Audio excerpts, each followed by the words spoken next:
വിദ്യാർത്ഥികളുടെ പ്രത്യേക ശ്രദ്ധയ്ക്ക് ഇനി നമ്മൾ പറയാൻ പോകുന്നത് 4 ഇയർ ഡിഗ്രി UG പ്രോഗ്രാമിൻ്റെ യൂണിവേഴ്സിറ്റി പരീക്ഷ ജയിക്കാൻ ഓരോ കോഴ്സിനും വേണ്ട മാർക്കിനെ കുറിച്ചിട്ടാണ്. പണ്ടെന്ന് പറയുമ്പോൾ 3 വർഷ UG പ്രോഗ്രാം ആയിരുന്നു.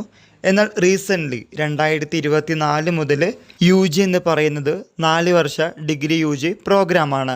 നമ്മൾ ഓൾറെഡി ഒരു വീഡിയോ ചെയ്തിരുന്നു, യൂണിവേഴ്സിറ്റി പരീക്ഷയിൽ ജയിക്കാൻ എത്ര മാർക്ക് വേണം ഒരു സെമസ്റ്ററിനാണെങ്കിലും ഒരു കോഴ്സിനാണെങ്കിലും.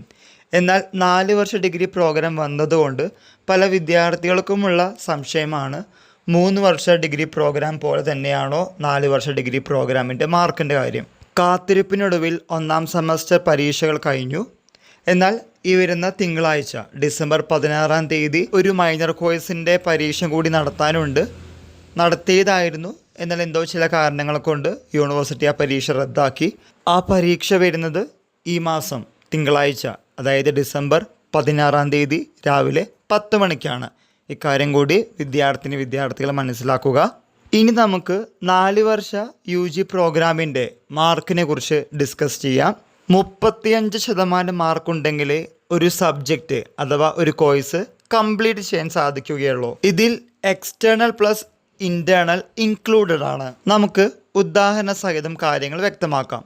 70 മാർക്കിൻ്റെ പരീക്ഷയിൽ 35% മാർക്ക് വേണമെന്ന് പറയുകയാണെങ്കിൽ 25, പ്രിസൈസ് ആയിട്ട് കാര്യങ്ങൾ പറയുകയാണെങ്കിൽ 24.5 മാർക്ക്. വീണ്ടും ആവർത്തിക്കുന്നു, 4 വർഷ ഡിഗ്രി UG പ്രോഗ്രാമിൻ്റെ ഒരു സെമസ്റ്റർ പരീക്ഷയുടെ ഒരു കോഴ്സ് ജയിക്കണമെങ്കിൽ 35% മാർക്ക് വേണം. അതിൽ 30% മാർക്ക് എക്സ്റ്റേണലും 5% മാർക്കും ഇൻറ്റേർണൽ കൂടി കൂട്ടിക്കഴിഞ്ഞാൽ നിങ്ങൾ ജയിക്കുന്നതാണ്. അതായത് എക്സ്റ്റേണലിൽ 70 മാർക്കിൻ്റെ പരീക്ഷയാണെങ്കിൽ 21 മാർക്കും ബാക്കി വരുന്ന മാർക്ക് ഇൻറ്റേർണൽ മാർക്കും കൂട്ടിയാൽ ആ കുട്ടി വിജയിച്ചു എന്നർത്ഥം. പല വിദ്യാർത്ഥികൾക്കും പലതരത്തിലുള്ള സംശയങ്ങൾ ഉണ്ടായിരിക്കും. ഇതിൻ്റെ റെഗുലേഷൻ അടങ്ങിയിട്ടുള്ള PDF ഓൾറെഡി ഗൂഗിളിൽ അതുപോലെ തന്നെ കാലിക്കറ്റ് യൂണിവേഴ്സിറ്റിയുടെ സൈറ്റിലും ലഭ്യമാണ്. സോ എന്തെങ്കിലും സംശയങ്ങളുണ്ടെങ്കിൽ നിങ്ങൾക്ക് തീർച്ചയായിട്ടും ഈ സൈറ്റ് സന്ദർശിച്ച് കാര്യങ്ങൾ വായിച്ച് പഠിക്കാവുന്ന കാര്യമാണ്. പല വിദ്യാർത്ഥികളും ചോദിച്ചതുകൊണ്ട് നമ്മൾ സ്പെസിഫിക്കായി പറഞ്ഞു എന്ന് മാത്രം. 35% മാർക്കുണ്ടെങ്കിൽ അതിൽ 30% എക്സ്റ്റേണലും 5% ഇൻറ്റേർണൽ മാർക്കുണ്ടെങ്കിൽ ആ കുട്ടി ആ സെമസ്റ്ററിൻ്റെ ഒരു പരീക്ഷയിൽ ജയിച്ചു എന്ന കാര്യം വസ്തുതപരമായി മനസ്സിലാക്കുക.